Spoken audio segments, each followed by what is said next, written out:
Você vai precisar do cara que está aqui comigo hoje em algum momento da sua vida, com certeza. Se você está no negócio, se você trabalha no RH, se você é um líder, se você é um empreendedor, se está pensando em abrir um negócio, em algum momento você vai precisar dele. É o tal do advogado, não é isso? Nós temos aqui hoje o prazer de receber o Rodrigo Mota, advogado. Vou deixar ele se apresentar para vocês e aí nós vamos começar um papo bem interessante especialmente sobre legislação trabalhista e o que você, empresário, o que você, gerente, deve fazer para evitar e parar no colo do juiz, né? E se acontecer alguma coisa, como é que a gente deve proceder? As leis trabalhistas são, para nós, empresários, um manicômio, né? A gente não entende disso, vai aprendendo, às vezes, na marra, do pior jeito. Então, para evitar que isso aconteça, a gente vai bater um papão hoje aqui com o Rodrigo. Rodrigo, muito prazer, muito obrigado por estar aqui conosco, já companheiro aí de longa data. Muito bom, legal, muito bom que você tenha vindo aqui bater esse papo com a gente. Pode se apresentar, por favor, contar um pouquinho de você aí para a turma.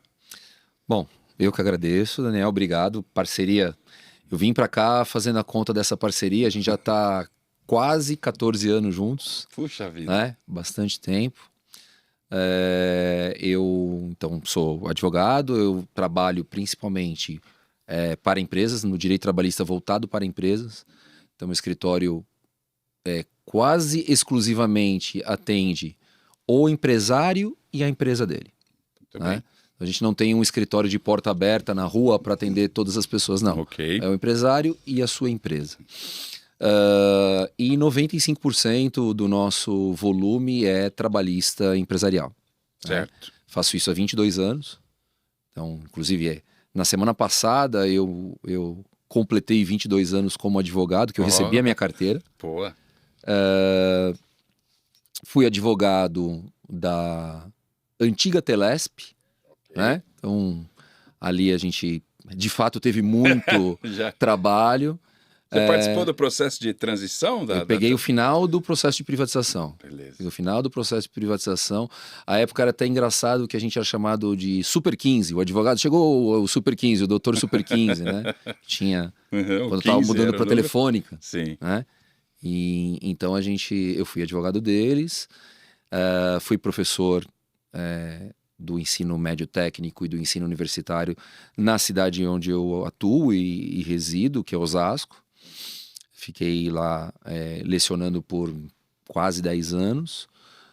E hoje eu me dedico só ao meu escritório, advocacia contenciosa e muito, mas muito mesmo a parte consultiva.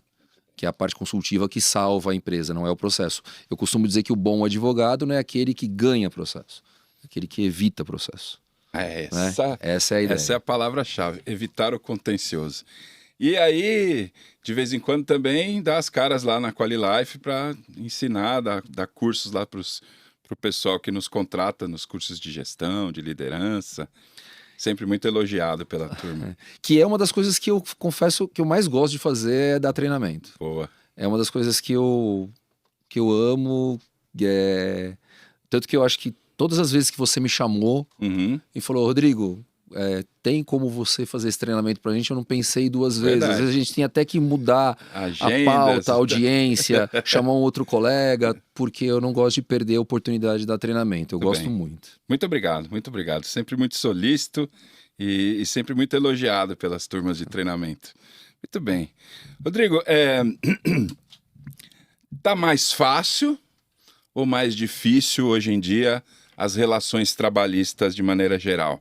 Quero dizer o seguinte, as empresas têm tido mais demandas de processos trabalhistas, menos? Como é que está isso hoje, março, abril de 2024? Vamos dividir em fases, né? A gente vinha numa fase com uma demanda muito grande trabalhista, antes da reforma da CLT em novembro de 2017. Okay. A demanda era muito grande. Na reforma, ficou estabelecido que aquele que perdesse o processo, ainda que tivesse justiça gratuita, que é um conceito derivado da Constituição, né? Justiça pode ser gratuita para aquele que não tem condições de pagar. Com esse conceito da justiça gratuita, ainda que ele tivesse a justiça gratuita, ele teria que pagar custas e honorários advocatícios se ele perdesse o processo. Aí, Isso passou a valer para reclamante, o trabalhador que vai reclamar, e reclamada, a empresa. Passou a valer para os dois. E a lei foi mais longe. Ela disse, num determinado momento, num determinado ponto dela, que o trabalhador, ainda que ele fosse beneficiário da justiça gratuita, se tivesse créditos a receber naquele processo, ele pagaria honorários sobre aqueles pedidos que ele perdeu. Com isso, diminuiu bastante, naquele primeiro momento, o número de reclamações trabalhistas. isso significa, para mim, claramente, que havia um abuso desses processos. Que isso, para minha visão aqui, né, mais do lado empresarial e menos técnica. Quando você impõe ao trabalhador um risco dele pagar algo por pedir o que ele eventualmente não tivesse direito, ou que ele corre muito risco de perder aquela causa ou aquela parte da causa, ele não faz mais. Então significava que antes a gente estava sofrendo um abuso por parte a lei estava sendo mal usada por muitos trabalhadores ou não? Eu vou te dizer, eu não vou chamar de abuso, eu vou falar assim, eu acho que tinha pedidos indevidos. De fato, existiam pedidos indevidos. Vou dar um exemplo.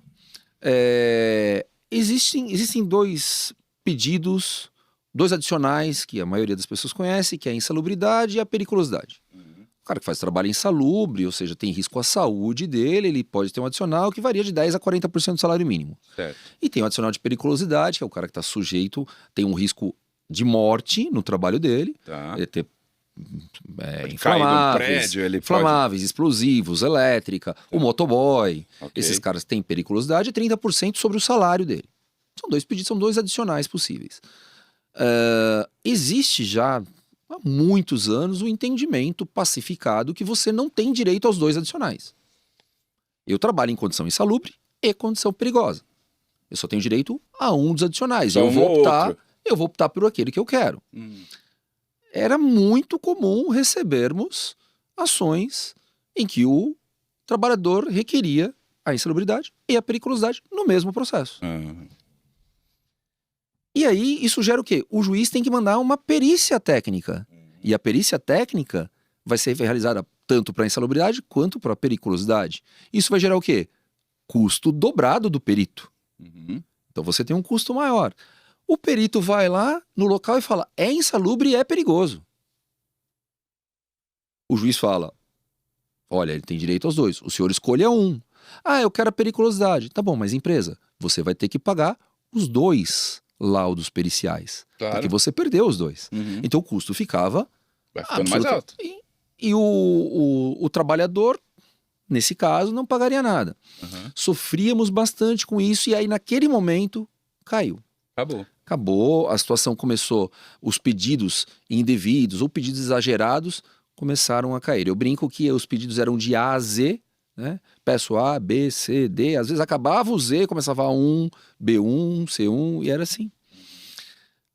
Mas depois, advogados de trabalhadores ingressaram com muitos recursos e levaram até o STF. E o STF entendeu que, assim como é na justiça civil, o termo justiça gratuita abrange absolutamente tudo, inclusive honorários e despesas. Então, ele julgou pela inconstitucionalidade dessa parte da lei. Então, se o trabalhador tem justiça gratuita, ele não paga honorários. Ele paga, ele é condenado em honorários, mas essa condenação fica suspensa porque eu tenho que provar que ele deixou de ser beneficiário da justiça gratuita. Então eu tenho, como advogado que ganhei um processo, ele me deve honorários, para eu falar, eu vou cobrar desse cara, eu preciso provar ao juiz que ele não tem condições, que ele não reúne os requisitos para ser beneficiário da justiça gratuita. Okay. Então, que é uma prova... Então isso piorou de novo a situação. Piorou de novo. Agora eu tenho inúmeros processos, onde eu tenho lá, de novo, a insalubridade com a periculosidade, onde o cara pede o dano moral, o dano existencial, o dano material, o dano... todo tipo de dano. Quer dizer que a gente tinha muitos processos, tivemos uma queda importante depois de 2017 e agora a gente está retomando. A gente está na mesma... Eu diria que, eu não sei te dizer, eu não tenho um dado concreto. Tá. Mas eu acredito que nós estejamos num momento, se a gente não tem mais do que antes de 2017, a gente está pelo menos no mesmo nível de processos de antes de 2017. Quer dizer... A gente tem muito, muito processo. Um juiz, eu vou falar ali da minha, vou chamar de comarca, né, de Osasco. Um juiz de Osasco nós temos 6 varas trabalhistas. Cada vara recebe em torno de 2.000 a 3.000 processos por ano. Mas por quê? O empresário brasileiro ele não sabe atuar dentro da lei? É isso? A justiça brasileira, a justiça do Brasil, ela optou pelo princípio da proteção do trabalhador. A justiça do trabalho... Que é inexistente, inclusive, em alguns países, né? Muitas pessoas, tem muitos doutrinadores, muitos escritores, dizem que ela não é a justiça do trabalho, ela é a justiça do trabalhador. Né? Já partimos desse princípio. Indúbito pro mísero. Indúbio pro operário, pro mísero, é exatamente isso. Então, na dúvida, sempre vou favorecer ele. O que não é um conceito errado, no meu entendimento. É um bom conceito. Contudo, a gente tem que tomar cuidado, porque muitas vezes eu tenho sim alguns empresários que de fato erram. Tenho. É indiscutível. Mas tenho pedidos também que por vezes você olha e fala: por que esse cara está aqui? Como é que um cara que trabalhou 3 meses... Sim. Não sofreu um acidente, não sofreu um assédio, ele apenas não, é errado, mas ele não foi registrado em carteira e fez horas extras, segundo ele. E ele trabalhou 3 meses, ele pode pedir 25 mil reais. Como é que eu fico devendo tanto para um cara desse? Como é que chegamos nesse número? Né? Como chegamos nesse número? É uma discussão, que às vezes eu olho e falo, agora eu tenho no meu processo, no meu escritório agora tem um processo que é muito interessante. O trabalhador assinou um contrato de 45 dias, de período determinado, um contrato de experiência por tempo determinado de 45 dias, e no meio do contrato ele teve uma crise renal. Ele teve uma crise renal, ficou afastado lá 3 ou 4 dias, voltou ao trabalho, deu 45 dias, a empresa não renovou a experiência dele e encerrou o contrato. Ele ingressou na justiça pedindo indenização por dispensa discriminatória em virtude do problema renal dele. Sim, com todo o respeito, né? Faz sentido isso, né? Ele foi dispensado porque encerrou o contrato. É uma empresa prestadora de serviços. Certo. E ela tem uma demanda contratual. Se ela não tem mais o contrato, ela tem que mandar embora. Certo. Não tenho o que fazer. Eu trabalho para a Qualilife quando tem demanda, quando não tem, eu não trabalho. É assim que funciona. E não tem absolutamente nada a ver com discriminação.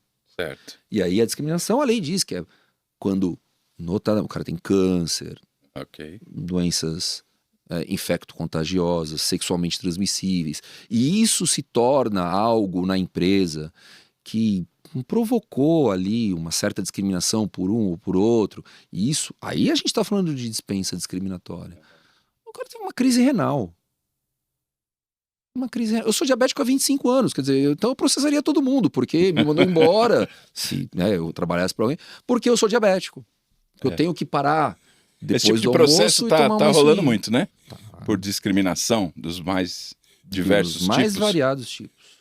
Dos mais variados tipos. Tem muitos casos. E aí a gente não... Por um lado, a gente tem no mercado, né, o que eu acho positivo, um estímulo para a contratação diversa. A contratação que está tentando abraçar a diversidade, empresas que têm programas específicos para isso, e ao mesmo tempo com esse monte de processo, por discriminação e tal, não é um contrassenso aí? Ou realmente as empresas não estão sabendo como lidar com a diversidade quando a contratam? Também não tem um dado assim específico. Uhum. Não, aqui nós estamos falando tudo de Vou falar pela minha experiência. com a sua experiência, é óbvio. Eu não tenho problema com pessoas do grupo de LGBTQIA+. Eles não são um problema. Todos os pedidos que eu, até hoje, trabalhei de discriminação são de pessoas binários, são de pessoas que se identificam como do sexo masculino, são deles. Entendi. Os demais... E a maioria relacionados a doenças. Doenças. A gente tem um problema muito, muito sério que precisa ser regulamentado, que aí não é um problema que eu julgue do judiciário ou dos advogados, ou mesmo das pessoas. Precisa de regulamentação, a questão das gestantes, né? Porque você contrata uma pessoa, a lei proíbe, e eu acho até de uma maneira interessante, proibir a realização de um teste de gravidez na admissão ou no periódico, né? Ainda que o próprio STF e o TST já reconheceram a possibilidade de fazer um exame de gravidez na demissão. Isso é possível.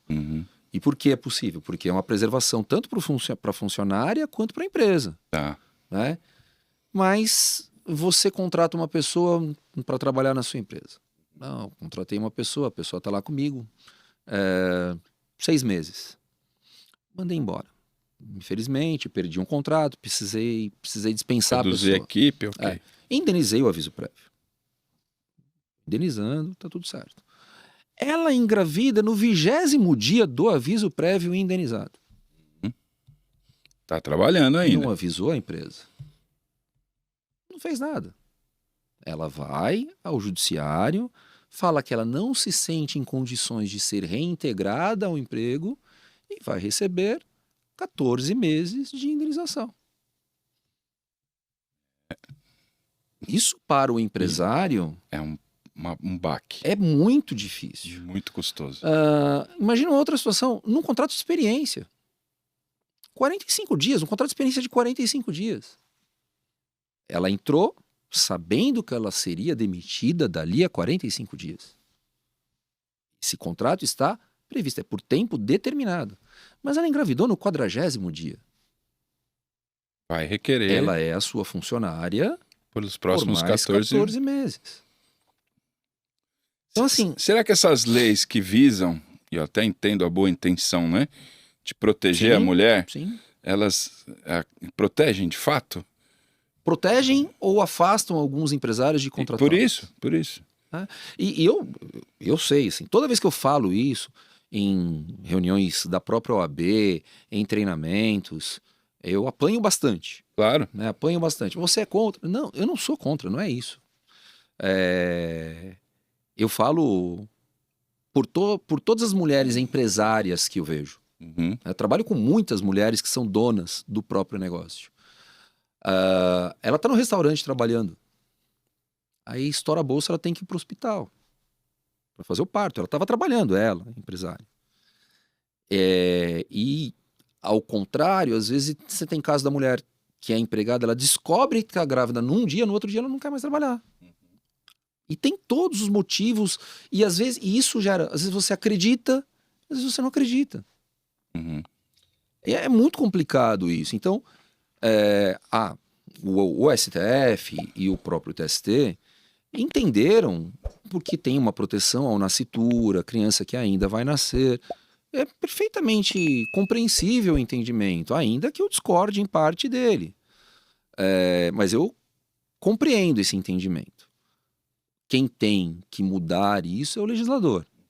O legislador tem que enxergar e falar, olha... O que realmente beneficia o público feminino e o empresário. E protege, de certa forma, a manutenção dos negócios e o que não. Por exemplo, tem convenção coletiva de trabalho, e eu acho também bastante interessante a proposta. Coloca lá, toda empresa que faz parte desse sindicato, que tiver um funcionário que tem um filho com alguma necessidade especial, vai pagar para esse funcionário 10% a mais de adicional.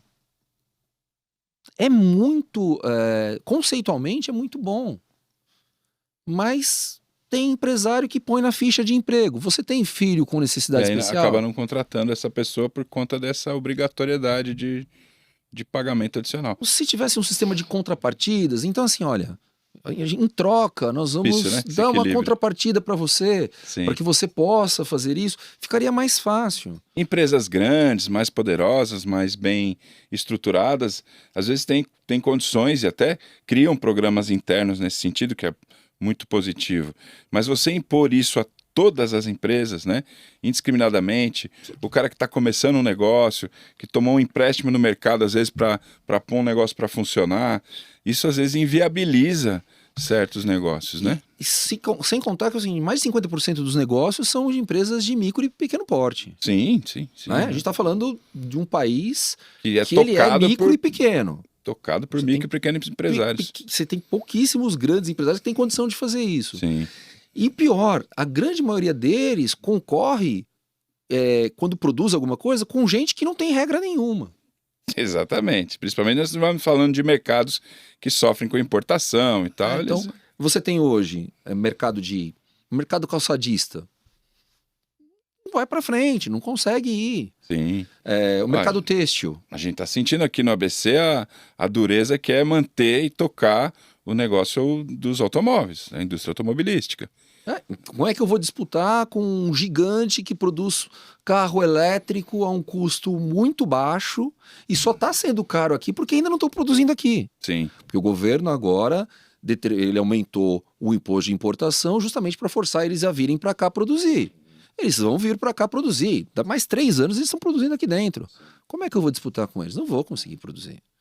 Rodrigão, o que é assim a cartilha básica do empresário para ele evitar o contencioso? O que ele tem que fazer minimamente para evitar descumprir a lei? Porque assim, eu acredito também que o bom empresário é aquele que cumpre a lei, que tem um negócio em pé, lucrativo, funcionando, em cumprimento da lei. Quando ele usa do descumprimento da lei para poder somar isso à sua margem de lucro, ele está cometendo um grande equívoco e não é um bom caminho. Qual é a cartilha básica? O que você, quando alguém vai conversar com você, quer abrir um negócio, Rodrigo, o que você me recomenda? Quais são os conselhos que você daria para essa turma? Bom, ele tem 2 grandes parceiros que ele tem que escolher com muito cuidado. Tá. Inicialmente, o contador e o advogado. Certo. Esses 2 caras são parceiros. Mas não são os parceiros, eu costumo dizer assim, eu não quero ser o seu advogado, eu quero treinar você para não fazer a coisa errada, não me contrate como bombeiro para apagar o incêndio, porque aí às vezes a gente não consegue. Às vezes já não há mais o que fazer. Às vezes a gente consegue fazer alguma minimizar coisa. só. Isso, a gente vai lá e consegue minimizar, mas às vezes o problema está criado e é muito difícil minimizar esse problema. Então, 2 caras importantíssimos, o contador e o advogado. Vale a dica para todo empresário. E também aí eu apanho de um monte de gente. O contador cuida da contabilidade da empresa. O advogado cuida da questão do direito. Infelizmente, muitos de nós, advogados e contadores, em algum dos momentos, acabamos entrando na competência do colega. Né? Então, às vezes eu pego o caso, eu não paguei hora extra para o funcionário que fazia todo dia 8 horas e 40 minutos, porque meu contador falou que ele tem que fazer 220 horas. Uhum. Não precisava. Mas não existe 220 horas, isso é um cálculo mensal. A lei diz que a partir da 8ª você tem que pagar hora extra, ou se não compensar. Eu não fiz nenhuma coisa nem outra, porque quando eu somei deu 196. E aí alega que está sob orientação do contador. Então, e vice-versa também deve acontecer. E vice-versa, acontecer. acontece também com o advogado, entrando na área de imposto, olha, alíquota e tal, fala com o contador. Então, esses 2 caras, preferencialmente, eles precisam respeitar a competência um do outro e conversarem. Existe também uma certa coisa, um não conversa com o outro, não sei por quê. Conversem. Então, o ideal é que o empresário, antes de tudo, tenha um bom advogado, um bom contador, Ah, mas poxa, quanto eu pago para o contador? Você vai Uhum. pagar lá uma mensalidade para ele Sim. fazer o trabalho dele. Tá. Quanto eu pago para um advogado consultivo? Uma mensalidade, que às vezes é do mesmo preço, às vezes até mais barato que a de um contador. Sim. E que pode evitar um problema gigantesco. Caríssimo. Então vamos lá, conversa com o advogado, conversa com o contador, reúna as informações que você precisa. Aham. Bom, tenho esses dois profissionais, são bons profissionais me atendendo, não dê passos sem falar com o seu profissional. Rodrigo, preciso contratar um cara para fazer isso. O que você acha? Bom, legal, cabe na sua empresa. Ah, mas ele pode trabalhar em tal horário? Temos um problema aqui. Certo. Não pode, está trabalhando acima da carga. Ou essa jornada que você está colocando não está boa. Ah, mas ele está fazendo um trabalho em altura. Qual o EPI que eu tenho que dar? Bom, aí não é nem comigo. Eu tenho que falar com o técnico em segurança do trabalho. Poxa, mas eu tenho um colega que faz isso. Vou te indicar o rapaz para fazer isso. Tem um preço? Tem um preço. O empresário tem que saber que isso tem um preço. Mas não é caro, diante dos riscos. Caro é um processo trabalhista. Diante dos riscos que ele tem. Então, tivemos um caso há muitos anos no escritório de um rapaz que estava fazendo uma pintura na fachada de um posto de gasolina. Estava lá fazendo uma pintura na fachada de um posto. Esses postos que são mini shoppings, centros comerciais. Aham. Ele estava fazendo uma pintura e com aquela vara, Aquele rolo. aquele rolo lá em cima. E teve um acidente na rua. Um carro bateu no outro na rua. Ele virou para ver com aquela vara metálica na mão, encostou perto da rede elétrica, tomou um choque, caiu e morreu. Nossa, mãe. Não tinha registro em carteira. Não tinha Não tinha contrato com a seguro. empresa que estava contratando? Não tinha Ele era absolutamente funcionário nada. da empresa? Ele era um cara que passou na rua e precisava para pintar. Jesus. Quanto Não custou? tinha- Quanto custou não a brincadeira? não tinha um cinto. Além da vida perdida do, Não tinha nada. do colega, óbvio, mas quanto Entendeu? custou para a empresa? Você está falando em coisas hoje, vou dar números atuais, você está falando em coisas que variam de 200 a 500 mil reais. Pode Se tomar. a gente está falando do pequeno, do micro, Imagina, é o você fim da acabou de empresa. abrir um mercado, uma loja pequena, acontece algo desse tipo, mas eu não tenho acabou. condição de registrar. Ah, eu não tenho condição de registrar. E como é que eu faço? Então, vamos aí Procure o advogado. sentar, vamos Vamos fazer um pensar nos contrato. custos da sua empresa. Se de fato a sua empresa é lucrativa ao ponto de você ter esse tipo de funcionário. Porque talvez você não esteja ganhando para isso. E aí você vai cometer ilicitudes o tempo todo para O tempo manter o inteiro. negócio funcionando. O tempo Porque inteiro. no planejamento já não foi considerado o Eu negócio. costumo dizer que existe, em algum dia vão encontrar algum santo que diga, esse é o santo do empresário, porque protege muito o cara de tanta coisa que ele fez errada. Às vezes eu recebo um processo e falo, e não dá pra... Se tem o santo, eu não sei, mas a gente reza para todos. Eu falo, não dá pra entender Sim. como é que o cara conseguiu chegar nesse nível De problemas. de problema. Sim. né? E ele fala, a gente vai matando um leão a cada dia. E a justiça do trabalho, ela é rápida, né? Comparada às outras e tal. muito mais rápida.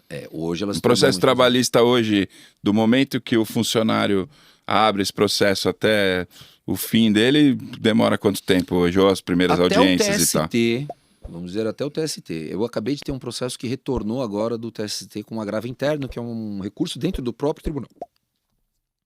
4 anos.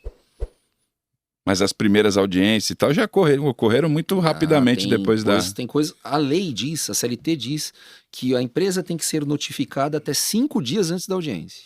Ok. E acontece. Sim. Eu recebi sexta-feira um processo pro dia 18. Uhum. Ah, aconteceu conosco uma vez, um funcionário que a gente tinha em Minas, não sei se você se recorda, e lá seria, e nós recebemos faltando 5 dias, tivemos que comprar passagem Sim. aérea, sair correndo para Sim. Minas Gerais, Chegamos lá. para ir aparecer lá na audiência, sob o risco de perder por como é que Revelia. chama? A revelia, quando a gente Sim. não aparece lá. A gente... Então, a lei diz isso. São 5 dias o prazo. Sim. 5 dias para o pequeno empresário, que às vezes não tem a organização documental que deveria ter, Não dá tempo nem de juntar papelada. e para o profissional, para o advogado. que tem que ler todo o processo, preparar a defesa, analisar a documentação. Ver testemunha, combinar o jogo com a testemunha, quer dizer... E a gente também tem vida, né? Você também tem outros processos, você também tem outros casos. Vocês têm outros? Eu não acredito. Você Quando tem a gente outra coisa pede, a pra gente fazer. pede. Não é possível. Vocês deviam estar Você tem outra totalmente à coisa pra disposição fazer. da gente. Não dá, né? Às vezes você chega e fala assim, o cara fala, ó, doutor, surgiu uma audiência para semana que vem. Aí você olha e fala, mas eu tenho um recurso para contrarrazoar, eu tenho outros prazos para fazer, eu tenho outro cliente que pediu para distribuir a ação, como é que eu faço? Então, uma dica que a gente pode acrescentar é mantenha a tua documentação trabalhista Organização em documental. ordem, cara. Sim, Organização documental. sim. Uma dica que eu acho fundamental. O processo trabalhista hoje, ele é todo digitalizado. Uhum. Então você não precisa mais manter uma pasta de documentos na sua empresa em que tudo que o rapaz assina, o funcionário assina, você vai lá e coloca na pasta. Tá. Aí quando chega a reclamação, você pega aquela pasta e manda para o advogado. Acha aí. O que interessa? É ótimo. Só que dentro daquela pasta tem um monte de coisa Depois que não ele não era quer para pagar advogado, Não. né? Porque ele não precisa nem ter uns 3, 4 assistentes para separar documentos. E aquilo nem era coisa que você queria mandar para o advogado. Porque você fala, ixi, o advogado nem pode juntar isso no processo. Mas está lá. Uhum. E um outro risco maior. Naquela pasta daquele funcionário, tem um monte de coisa de outros funcionários. Ah, batata. E aí você começa a procurar em pastas e mais pastas. Rapaz, mas era para estar na dele, mas está no do outro. E não consegue. Então, Hoje deve ser tudo digital. Scanner. Então você abre lá na sua documentação, na sua raiz lá de documentos. Você abre lá a pasta, um nome lá, Rodrigo Funcionários, Mota. Rodrigo bota lá Mota, os esse é nomes. meu funcionário. Então lá, escaneia o contrato de trabalho dele, coloca lá. Escaneia o cartão de ponto todo mês, cartão de ponto mês tal. Coloca Se já lá. não for digital, né, o espelho. Se não for digital. E a lei não obriga que seja digital. Então, tem muita gente que usa o mecânico ainda. Escaneia o cartão de ponto. Escaneia os atestados médicos. Coloca lá dentro da pasta Rodrigo Mota, tem uma pastinha, atestados. Vai colocando todos os atestados ali. E aí, quando chegar o problema, você compartilha um link e manda tudo. De uma vez só. A organização documental é fundamental para o empresário. Até porque estarão lá as evidências que vai permitir com que ele se defenda, muitas vezes. Tudo. Às vezes você pega lá um caso de atestado falso. Uhum. Pega um caso de atestado falso. Atestado falso da demissão Por justa por causa. justa causa, no improbidade. primeiro que aparecer. Primeiro. Sem dúvida. Essa é uma dúvida muito recorrente do empresário, né? Às vezes ele passou, sei lá, por uma fraude, um atestado, ou de repente o cara, sei lá, roubou algum produto no estabelecimento dele, ou o cara pegou um cliente dele e entregou para um concorrente. O que configura uma justa causa em geral e o que não configura uma justa causa em geral? Bom, a primeira coisa que dá para falar em geral no direito, né? A primeira coisa que o empresário tem que ter em mente é que sempre que ele falar em justa causa, o advogado dele vai falar, você tem prova? Tá. Por que o advogado vai falar, você tem prova? Porque o ônus de provar é do empresário. Da empresa, tá. Não é do funcionário. Tudo bem. Então eu tenho o ônus de provar que o funcionário agiu com uma falta grave o suficiente para que eu possa terminar o contrato de trabalho dele. A lei define um rol de coisas graves? Define. Tá. O artigo 482 da CLT define os motivos de justa causa, que vão de desídia, ofensa, agressão física, agressão a superior a outros funcionários da empresa. Inclusive tem algumas coisas que antigamente se usava mais, agora menos, como a dependência de drogas ou álcool. Tem algumas questões, mas está definido no artigo 482 da CLT. Legal. Tem tudo lá. Muitas vezes eles falam assim, não, eu não posso mandar o funcionário por justa causa, porque primeiro tem que ser dada uma advertência, depois outra. Que processos são as pequenas falhas, os pequenos descumprimentos contratuais que não justificariam uma justa causa. Não é uma falta tão grave. Que merecem, então, esse conjunto de advertências. Para que no acumulado deles você possa fazer uma dispensa por justa causa. Essa é uma das coisas que eu faço muito. Tá. Como advogado que pratica consultoria. Uhum. Faço muito. Então, Rodrigo, aconteceu um caso aqui com um funcionário. O que o senhor acha? Uhum. Eu não acho que seja suficiente para uma justa causa, Tá. mas eu acho que é suficiente para uma suspensão. Tá. E aí Né? isso vai formando ali E eu vou formando, né, um histórico, Uhum. porque Porque muita gente não registra, né? Isso. Empresário bonzinho, né? existe lá Ah, o desídia. funcionário faltou, o funcionário cometeu um monte de erros para os quais ele já foi orientado e tal. Ele nunca adverte, ele nunca faz nada. Mas um belo dia, ele acordou de mau humor, aí naquele dia ele resolve como descarregar tudo, né, todo o histórico do funcionário e demitir ele por justa causa. Aí lá na frente ele perde a causa porque ele não juntou o histórico adequadamente. Né? Não, e o histórico que eu não puni não vale mais. Exato. Existe uma coisa, é considerado perdão tácito. Eu perdoei a falta cometida se eu não punir. Entendi. Eu não entendi aquela falta como grave para uma punição. Uhum. Então agora eu não posso chegar hoje e falar assim, esse cara o ano passado, ele pisou na bola. Ele fez uma coisa que eu não gostei. Eu vou dar uma justa causa para ele agora. Não pode mais. Se você não, se você não registrou... Exatamente. Então, existe na lei uma das justas causas que são bem difíceis até da gente produzir a prova, que é a chamada desídia. Desídia é aquele cara que reiteradamente vai cometendo pequenas faltas. Vocês gostam de uns nomes difíceis. Né? Então ele deixou de... Ele atrasa todo dia. Tá. Pô, o empresário determina que ele faça algo, ele não faz, ele faz corpo mole. E isso é a chamada desídia. Não é fácil de simplesmente ir lá e aplicar uma justa causa por desídia. Sim. Mas, poxa, esse cara, ele faltou um dia injustificadamente. Tá. Né? Então, cabe uma dica aí para quem está nos assistindo. É para isso que nós estamos aqui. Ele faltou um dia injustificadamente. Dá lá uma cartinha para ele. Apresentar atestado a respeito da falta do dia tal. Conforme tal. Eu não estou aplicando uma punição. Tá. Eu estou pedindo para ele apresentar um atestado. Que até agora ele não apresentou. Pede para ele assinar o documento. Outra dica. Não vou assinar nada. Não é rubrica, tá? Tá. É nome completo. E quando ele fala assim, não vou assinar nada? Aí você vai pegar sempre 2 testemunhas. Então quando o cara não quer assinar... 2 testemunhas no documento. Legal. Isso passa a fazer o documento valer. Passa a fazer. Ó, que dica bacana. E aí, o cara apresenta o atestado. Tá bom, vou apresentar. Ele não apresentou o atestado. Então eu vou lá e advirto. Uma advertência por falta injustificada no dia tal. Uma falta injustificada, cabe uma advertência. Cabe uma advertência. Sim, a empresa conta com o funcionário. Sem dúvida. Ele quando assina um contrato de trabalho, ele se compromete ao comparecimento. Né? Então eu tenho lá o meu funcionário que precisa vir todos os dias. E a falta injustificada, além de gerar outros problemas, como perda de parte das férias, aquelas coisas todas que estão na CLT, ela cria um prejuízo para a empresa e a empresa vai puni-lo nesse sentido. Pô, eu adverti uma vez. Passou 20 dias, o cara fez de novo. Eu advirto outra vez. A advertência não está servindo mais, suspendo. Tá. O que eu não posso? O cara, há 1 ano atrás, faltou justificado, eu adverti. Agora ele faltou de novo, já vou dar logo uma suspensão. Não, você vai ter que recomeçar esse processo de punições. Não tem muita regra disso, mas eu acho que vale um bom senso. Um bom senso, exatamente. Se não é recorrente, se é um evento ele pontual. Ele está, de alguma maneira, prejudicando o contrato de trabalho. Ele está atrapalhando a realização do contrato de trabalho. Às vezes você percebe que o cara quer ser mandado embora.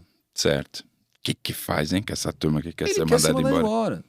Mas ele não pede a conta, né? Desgramado. Não pede porque ele não quer perder a tal multa do fundo de garantia. Sim. O aviso prévio. Muito menos a indenização do seguro-desemprego. Indenização não, o recebimento do seguro-desemprego.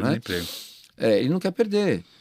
Mas ele tem que procurar, junto com o empresário, as alternativas. Você tem alternativas hoje como... Pode fazer acordo? Hoje existe alguma possibilidade legal de fazer? Porque o acordo típico do mercado é aquele, né?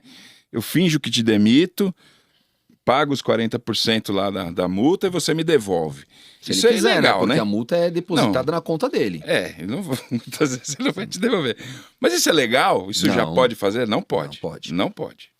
Existe na CLT a rescisão por mútuo acordo. Tá. Então, empresário e empregado, empregador e empregado resolvem rescindir o contrato por um mútuo acordo, e aí você está falando de um aviso prévio de equivalente a metade do tempo que ele teria direito, Tá? e você está falando numa multa de 20%.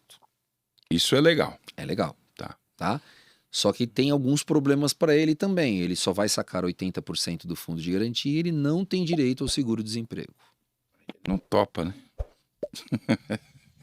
Esse é o grande Parece mais problema. desvantajoso para ele, né? Esse é o grande problema. É que, na verdade, também o conceito do seguro-desemprego está errado, né? É.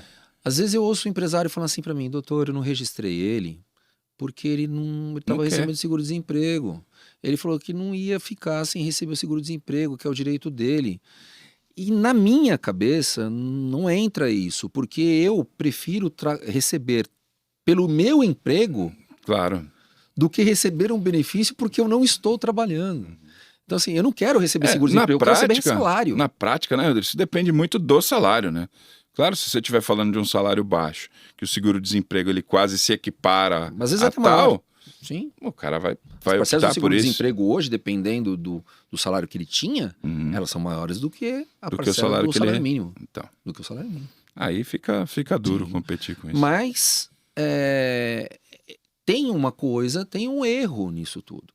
E, além de tudo, o judiciário muitas vezes não conversa também com os órgãos que pagam os benefícios. Uhum. Porque o rapaz vai lá, ele sai de uma empresa, saiu agora em janeiro, Tá. está recebendo seguro-desemprego, mas ele começou a trabalhar em outra empresa em fevereiro. E aí ele ingressa no judiciário para pedir o vínculo a partir de fevereiro. Certo. Aí ele vai pagar lá. O Ministério do Trabalho e Emprego, que faz vai o pagamento do requerer a grana de seguro-desemprego, volta. deveria, mas não faz. Não faz. Porque não tem informação. Não se cruzam as informações. Não tem informação. Então aí tem uma brecha aberta para o cara receber e cobrar. Então, existe uma forma de você fazer a rescisão por acordo mútuo, Tá bom. que ela infelizmente, pouco utilizada. Porque não parece tão interessante ainda para o Exatamente. empregado, né? Ela é pouco utilizada, principalmente pelos empregados que não Quer dizer, eu concordam posso reduzir a multa de 40% para 20% e pagar metade do aviso prévio. metade do aviso prévio. E o Isso. funcionário abre mão de receber o seguro-desemprego E saca 80% e do saca fundo de 80% garantia que do tiver fundo de lá. garantia. Não é tão ruim. Os outros 20% ele vai sacar depois. É. Ele continua lá. Continua lá, Ele não tá vai depositado perder. na conta dele. Mas ele perde o seguro-desemprego. Se ele perde já o estiver indo para um outro emprego, Ele não deveria nem receber. Né? E aí, por outro lado, às vezes fala assim, mas doutor, eu não quis contratar ele e registrar, ele falou que não queria porque ele estava recebendo seguro-desemprego. tudo bem. Aí a gente também, às vezes, peca, o empresário peca, porque se aproveita de uma situação Claro, empresário e para empresário, não né? ter que pagar encargos e falar, tá bom, Sim. eu vou pegar o cara, porque para mim também é bom. Tá E a bom? pejotização, como é que tá? Assim, faz sentido? O empresário pode pensar não sei se eu contrato como CLT ou como PJ. Eles às vezes acham que isso é uma opção, né? Eu posso contratar como se contratar como PJ fosse uma possibilidade aberta para qualquer trabalho que as pessoas façam nas empresas. Não sei se eu contrato CLT ou PJ. Como é que tá? Isso não é bem assim, né? Esse é um problemaço, inclusive naquele papo que a gente acabou de ter a respeito da conversação entre advogado e contador, Uhum. os maiores problemas. Sim. Porque tem muita gente que fala, olha, contrata como PJ. Bota aí como E o PJ. advogado fala, pelo amor de Deus, não faça como PJ. Então a gente tem na CLT 2 artigos, o segundo e o terceiro, Tá. que dizem a respeito do conceito de empregado e empregador. Ok. Ponto. Quem é o empregado? O empregado é o cara que trabalha mediante condição pessoal, subordinado, e tem dependência econômica. Então a gente fala, ele tem salário, ele tem horário de entrada, horário de saída, ele tem chefe, e ele não pode ser substituído por outro. Tá. Esses são os requisitos. E tem lá uma outra palavrinha que é a pessoa física, Uhum. certo? Certo. Então, a pessoa física que trabalha mediante dependência, subordinação, dependência e subordinação. E quem é o empregador? O empregador é aquele que assume os riscos do negócio. O empregador é mais fácil. Pessoa jurídica. Pode ser pessoa física também, Tá. mas é mais tranquilo com relação ao empregador o conceito. E aí, Quem é o PJ? O PJ é o cara. E, importante, nesse conceito de empregado, se perder um dos requisitos, não é mais empregado. Só um deles. Não é mais empregado. Tá. Então alguém, num determinado momento, falou, opa, e se ele for pessoa jurídica? Ele não é pessoa física. E se ele é pessoa jurídica, ele não atende o requisito, portanto, ele não vai ser empregado. Não. A interpretação que se tem é que toda vez que você contratar um PJ para tentar quebrar esse requisito, se ele tiver todos os outros requisitos estampados na relação de emprego, ele vai ganhar a causa dele de reconhecimento de vínculo ele vai ganhar um empregatício. reconhecimento de vínculo. Então, o que acontece, Rodrigo, hoje é que assim, a coisa do PJ, ela acho que no começo foi uma solução que o empregador passou para muitos funcionários para reduzir os próprios custos. Hoje em dia é muito comum que o funcionário venha pedir para a empresa, eu quero me transformar em PJ. O empregador fica livre de qualquer punição porque o empregado pediu para ele para ser PJ? Não fica. O direito do trabalho, ele tem, né, também falando da opção brasileira pela proteção do trabalhador, a gente diz que é um direito indisponível. Okay. Ele não pode dispor... Não pode abrir mão disso. Desse direito dele. Ele não pode dispor. Hoje, o STF, depois do julgamento do tema 1046, que prevê a possibilidade de convenções coletivas retirarem direitos, alguns direitos, e darem outros como contrapartidas, o STF hoje já reconhece isso. Tá. A convenção coletiva pode estender, por exemplo, pode criar uma jornada de 12 horas, 4x1, 5x1. Tem reconhecimento disso. Okay. Em alguns casos, tem os juízes que não aceitam, mas alguns juízes aceitam. Mas se, como contrapartida, o funcionário tiver outras coisas. A empresa resolveu, a empresa dá seguro, a empresa dá férias maior, a empresa dá uma licença paternidade maior, negociou. E aí a gente está falando de sindicatos ou um acordo coletivo. Representações oficiais dos trabalhadores. Mas o trabalhador individualmente, o direito dele é absolutamente indisponível. Ele pode chegar na sua empresa que coisa e falar maluca, né? Direito indisponível. Eu tenho direito, mas não posso abrir mão dele. Então é um dever, pô. Mas na justiça do trabalho, isso tem uma certa lógica. Porque se todos os direitos estivessem disponíveis para ele, e a gente está falando de uma lei de 1943. Sim. Todos os direitos estivessem disponíveis para ele, ele chegaria numa empresa e falaria, você só vai trabalhar aqui se você fizer isso, isso e isso. Pode ser coagido a abrir mão dos seus direitos. Né? Claro. Então, existe uma lógica nisso. Então, sendo indisponível, ele não pode assinar um documento e falar, eu não quero ser registrado, porque quero eu ser prefiro... PJ. Não, ele não pode fazer isso, não tem validade nenhuma. Alguma. Então, para falar um pouquinho mais dessa questão do PJ, tem uma situação que assim, tá bom, eu vou contratar um PJ, tá? Então quem é esse PJ? Ele é meu subordinado? Ele não tem chefe, ou ele tem chefe? Isso é uma relação, antes de você avançar, muito complexa, né? O que é ter chefe e o que não é ter chefe? Porque, veja, todos os trabalhos que são feitos por alguém para uma empresa precisam de uma orientação, precisam de uma especificação, precisam de uma avaliação de se aquilo que está sendo entregue está de acordo com a expectativa ou o especificado. O que configura ter chefe e não ter chefe? Perfeito. Que não necessariamente é uma subordinação hierárquica. Eu posso ter uma subordinação técnica, mas não uma subordinação hierárquica. Então, fui contratado pela Qualilife para dar um treinamento de direito do trabalho para uma empresa. A Qualilife falou para mim, Rodrigo, você precisa ir lá e tratar esses assuntos. No horário tal, nosso jeito de fazer é esse, né? Tem uma pesquisa de satisfação, blá, blá, blá. Quer dizer, perfeito. Existe uma relação ali em que a empresa está te orientando sobre certas políticas ou certas práticas. Exato, porque você contratou para que eu entregue um trabalho. Mas isso não significa que eu seja seu subordinado. Eu fui contratei um motoboy para fazer uma entrega daqui e ali. Como ele vai, por onde ele vai. Tá. Eu não importa, eu quero o produto entregue Entregue. em tal local. Aí a gente está falando de uma relação sem subordinação. Uhum. Ah, não, como você vai fazer? Ah, não, calma. Agora você vai falar sobre tal coisa, esse horário que não, você não pode fazer. Aí a gente está falando de subordinação. Então, também, uma cada linha caso sutil, é um né? caso. Sim, é bem tênue. Cada caso é um caso, sem dúvida. Mas tem pessoalidade. Ah, você contratou um PJ. Mas quem é esse PJ? Esse PJ é um MEI. Uhum. Só tem ele. É pessoal. Pode ser outro cara. Né? Tá. Como é que eu pago esse PJ? Ah, eu resolvi que eu vou pagar para ele um salário de 5 mil por mês. X por mês. Pronto. Ele não é um PJ. Não é um PJ de verdade. Eu, que trabalho como consultor para muitas empresas, eu sou um PJ. Sim. Por quê? Eu Começo, trabalho meio, sob fim, demanda. tem um produto que você vai Eu entregar. trabalho sob demanda. Ele me contrata para fazer tal coisa. Precisa fazer esse processo para mim. Eu sou um PJ, claro. Ah, Sem dúvida. Agora não. O cara que fala, você vai ser meu PJ, mas você vai vir todo dia, você vai chegar aqui 8h30 da manhã.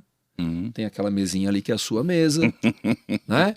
Quando tocar o telefone, você atende atenda, com o por nome da favor. empresa, né? Aquele ali é uma pessoa que não é seu chefe, mas ele vai te dar umas Mas é orientações ele de que vez manda em em quando. você, né? Ó, se você faltar, Não sei se eu mantenho o nosso contrato. vamos descontar, né? Desculpa, não, é PJ. Isso vai e o judiciário tá cheio desses Não tem casos. nem o que nem pestaneja. A né? maioria dos juízes, O que o empresário perde quando ele tem uma relação, quando um PJ o processa, porque acha que deveria ser CLT, quase sempre o empresário vai perder nesse caso, muito provavelmente. Digamos que seja uma pejotização errada mesmo, fraudulenta. O que ele perde? Quais são Ele vai perder buchas aí? primeiro a questão do reconhecimento do vínculo, Tá, que vai ser obrigado a assinar a carteira de trabalho. tá. Todo o período que ele retroativo, trabalhou. Sim. Ele vai ser condenado a férias, 13º, fundo de garantia, aviso prévio, todas as verbas trabalhistas decorrentes do reconhecimento do vínculo. E aí ele pagava 5 mil pro cara de salário PJ. Ele vai ter previdência para pagar. Tudo em cima desses 5 mil. Ele vai ter a previdência, ele vai ter... o funcionário também vai ter previdência para pagar, também vai ter imposto de renda para pagar, né? E agora, com o e-social, principalmente, a informação vai circular mais rápido e ele vai receber multas dos ministérios, do Ministério do Trabalho, vai ter o que a gente chama de ofícios denunciadores, o juiz manda oficiar todos esses órgãos para aplicação de multas e, inclusive, no Código Penal, você tem o crime, né, de contratação irregular. Uau! Eu nunca vi até hoje nada. Um empresário sair preso porque contratou um conta PJ. disso. Mas você tem, inclusive, essa possibilidade. Empresário, tá vendo? Para você deixar de ser um empresário e virar um presidiário, coisa não é por rápida. isso, mas tem lá. Você pode ser chamado. Pelo menos, você pode, de repente, receber uma intimação. Pois Na é. delegacia você tem que comparecer para explicar Uau, o que aconteceu. muito bem. Cara, não adianta se o funcionário chegou e falou assim, eu quero virar PJ. Você diga não, porque senão você vai cometer um deslize e vai ficar sob risco de pagar caro por isso. Se ele for funcionário, Esquece. não. Tá. Aí vem as estratégias, né? Não, mas você sai por 3 meses e volta com o PJ. Juizão tudo bobão, né? Ninguém percebe. Né? Sai por 3 meses e volta como PJ. Ninguém percebe. Ninguém nem ia perceber, né? Não dá Muito certo. bem. Não dá certo. Outra coisa que está acontecendo muito hoje, principalmente nos cursos de liderança que a gente ministra, é a preocupação dos líderes, das empresas com a questão dos assédios todos. Quais são os assédios puníveis aí por lei e como é que se caracteriza cada um? Bom, acho que a gente pode... Não vou entrar em todas as possibilidades, até porque que é o tal do assédio moral, ele abarca quase todos os outros. Ok. Mas os 2 principais temas são o assédio moral e o assédio sexual.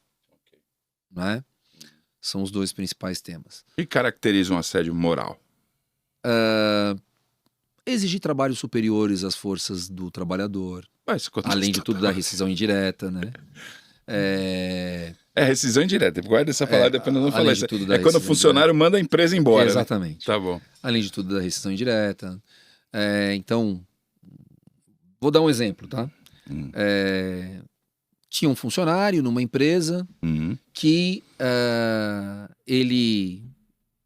apelidaram ele de Bahia. Tá.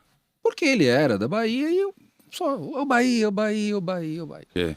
A empresa, achando que está fazendo um bom negócio, não fez um crachá para ele, seu José Antônio. Ah, Colocou o que no crachá dele? Bahia. Bahia. Ai. E ele não se sentiu bem quando a empresa fez isso. É passível de caracterizar como um assédio moral? Pode ser. Porque desmoraliza o funcionário. Na concepção dele, não Claro. se sentiu bem com isso. Injusto. Né? Você pegar um trabalhador, tá? Um cara importante numa empresa, exerce uma função importante dentro de uma empresa e essa função dele, de repente, troca com o diretor não gosta dele, mas é um cara que foi importante para a empresa. Tá. Não, vamos fazer o seguinte, vamos colocar ele lá naquela salinha, O famoso pôr na geladeira. vou deixar ele lá. É motivo para um assédio? É motivo. É motivo para a gente falar em assédio moral. Né? Então você tem situações que você está falando, sim, num assédio, e é aquilo que humilha, que ofende, que afeta a dignidade da pessoa. Tô numa reunião, estamos lá para entregar um projeto, as coisas estão atrasadas, não tá saindo. O chefe dá um grito, bate na mesa e... Bora lá, galera, precisamos trabalhar, vamos entregar esse projeto. Isso é assédio moral? É geral? Acontece Foi sempre. pro grupo? Ah, Foi direcionado a alguém? tá. Filmaram, Tudo botou isso, na rede interna. tudo isso é avaliável. Tá. Ele direcionou a uma pessoa. Ok. Vamos fazer aqui hoje, nós vamos eleger o pior vendedor do mês. Ô, louco. Aí... E você acha que não aparece? O quê? Tá cheio. Parece um monte de processo assim. Quando a gente fazia 5Ss antigamente, a gente tinha lá um programa, né, de limpeza, organização e tal, e aí tinha o troféu limpinho e o troféu sujinho. Imagina, isso há 20 anos atrás, né? Você ia lá no departamento que não conseguiu bater todas as metas da limpeza, da organização e tal, e ele ostentava o troféu sujinho por um mês, até a próxima auditoria, para ele tentar se livrar daquele troféu sujinho. Eu acho que hoje isso era um absurdo. assédio moral coletivo. Agora, se você pensa o contrário, vamos lá, pensa assim, a gente tem, dentro de uma empresa, você tem lá o patrão, na empresa de telemarketing, com 100 pessoas atendendo, 100 pontos de atendimento, né, 100 Sim. bases, e ele vem lá e chama, vamos gente, vamos vender pra caramba hoje, vamos lá, tem gente que não tá conseguindo, mas a gente vai conseguir, dá aquele grito geral, vamos. Ele tá assediando especificamente uma pessoa ou ele tá cobrando Ok. aquilo que é de direito dele cobrar? Uhum. Então, é uma avaliação de cada caso. Tá. Tá. Mas em geral, a gente tem que se preocupar se aquilo... Preocupar com aquilo que ofende, aquilo que humilha e lembrar que muitas vezes a ofensa para um não é ofensa para outro, né?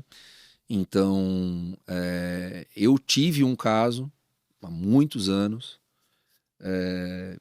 onde dentro de uma obra Uhum. era comum o engenheiro e o mestre de obra tratarem os funcionários através de palavrões. Tá. Aí, chamava. E... E um dos ajudantes era de uma denominação de uma igreja que para ele aquilo era o fim do mundo. Certo. Ele não admitia aquilo.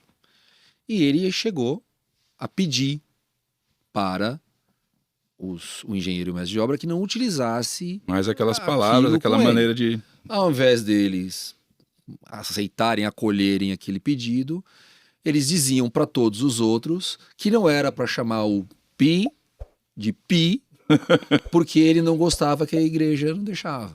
Quer dizer, tornou a coisa ainda pior. Ficou mais pesado ainda. Sim. Aí o Entendeu? cara não consegue trabalhar mais. E aí você fala assim, mas era o ambiente. O ambiente é aquele. Então é geral, não era específico para ele, mas ofendeu ele diretamente. Então aquilo que muita gente não entendia como ofensa, que o engenheiro, o mestre de obra não entendia, e que Todos os outros não entendiam. Parecia ok naquele ambiente de trabalho e tal. Hoje a gente tem que tomar muito cuidado com isso, né? Porque os ambientes mudam, né? Estão Sim. evoluindo e E tal. as pessoas são diferentes. Sim. Então, dentro de uma relação de trabalho, Uma piada sexista, alguma coisa desse tipo dentro do evitar. ambiente, evitar. Vamos agir de acordo com Até aquilo que porque a gente tá espera. certo, né? O que a gente está adjetivando Exatamente. as pessoas aí, né? Exatamente. E aí tem a questão também do o outro tipo de assédio que mais aparece é o assédio sexual. E, de verdade, são muitos os casos que têm procedência. Claro. São Sim. muitos os casos que têm procedência de assédio sexual. A gente vê isso acontecer com uma certa rotina. Então, o empregador, ele se aproveita da posição superior dele para fazer brincadeiras de conotação sexual, de cunho sexual. Aquela brincadeirinha, olha, pô, um dia você vai gostar de mim, um dia você... Um dia você vai ser promovido, hein? Se Poxa, continuar vindo com essa roupa. Entendeu? Isso acontece. Gente, né? Isso acontece e acontece bastante. E assim, a gente tá num mundo completamente diferente. Tudo é gravado. Perfeito. Tudo Ainda é gravado. Não tem nada que não seja... É o grande Big Brother. Chega um processo pra você e tá lá escrito assim, ó, eu praticava assédio sexual.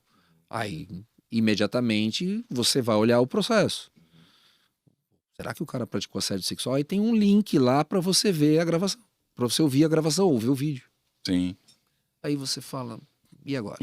Indefensável. Como eu faço? Uhum. Né? Sim. Além de orientar, de falar pro cara não fazer mais isso, de tentar minimizar o problema, Uhum. o que você vai fazer? E não existe, por exemplo, isso aconteceu com frequência. Sei lá, basta uma vez, dependendo da gravidade, para que isso seja considerado. E aí o funcionário, como ele deve agir? Agora vamos olhar um pouco o lado do funcionário, né? Ele está sofrendo algum tipo de assédio sexual, por exemplo. Uma funcionária, por exemplo, que era muito comum antigamente, né? O chefe está pedindo para que ela fique em hora extra todo dia. Só fica ela e ele. E aí, em vez dele, né, passar trabalho e tal, fica ali passando conversa fiada, fazendo elogios. Aquela situação que a mulher se sente, já sabe do que se trata, se sente incomodada, mas ela não pode falar porque ela vai perder o emprego. O que ela pode fazer enquanto empregada e dentro dessa situação? Bom, hoje são vários os canais de denúncia, mas a denúncia tem que ter fundamento. Tá. Né? Então, não são ações que eu vou dizer que são previstas na legislação para que ela faça. Okay. Não é isso. Mas o que a gente vê que as mulheres fazem, na maioria das vezes, elas gravam, elas falam isso para os seus superiores, quando existe um superior. Às vezes pulando o superior imediato para que... Às vezes é o superior imediato. E ela precisa chegar ao dono da empresa. Exato. Ela fala assim, preciso contar para o senhor uma coisa que vem acontecendo. Sim, e de preferência com provas. E ele precisa imediatamente instaurar um inquérito administrativo, instaurar uma apuração, até para dar para aquela pessoa o direito de fazer a própria defesa. Quer dizer, se na sua empresa um funcionário procurá-lo dizendo estou sendo assediada, a empresa não pode ficar sem fazer nada. Não. Ela precisa tomar alguma atitude. Precisa tomar uma atitude. Ela precisa demonstrar que ela não se coaduna, não compartilha daquilo, ela não aceita sob pena aquilo, de ser... Sob pena de ela também ser responsável por aquilo. Ok. Sob pena dela também ter que responder por aquilo. Na verdade, ela já tem que responder. Okay. São essas ações que vão perante o juiz. O juiz vai olhar e falar, não, mas calma, a empresa fez tudo o que tinha que fazer. A empresa... A partir do momento que você denunciou, eles foram lá, instauraram um procedimento, avaliaram, fizeram o que tinham que fazer. E a empresa deve fazer, registrar tudo isso, sempre. Chamar para uma conversa. Sempre. Tal. O assédio sexual, assédio moral, são coisas terríveis que as empresas precisam aprender a lidar com elas. Mas eu acho que a melhor maneira é a preventiva, né? Palestras, criar o seu plano de o que pode e o que não pode aqui na minha empresa, seus...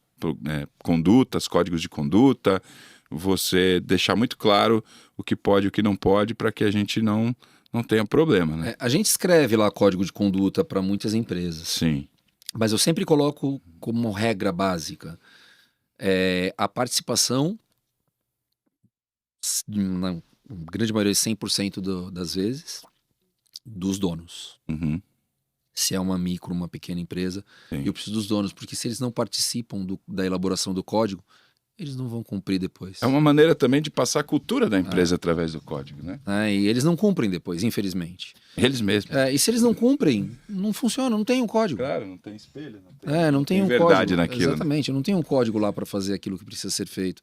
Então, e a grande maioria das vezes parte deles.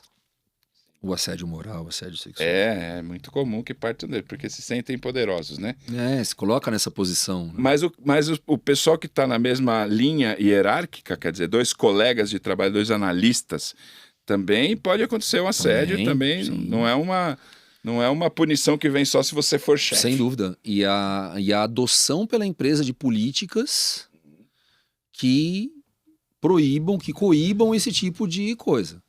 Eu preciso adotar políticas proibitivas para esse tipo de coisa. Sim. Que tipo de política proibitiva? Orientação, né? Sim. Sempre orientar, tentar evitar esse tipo de...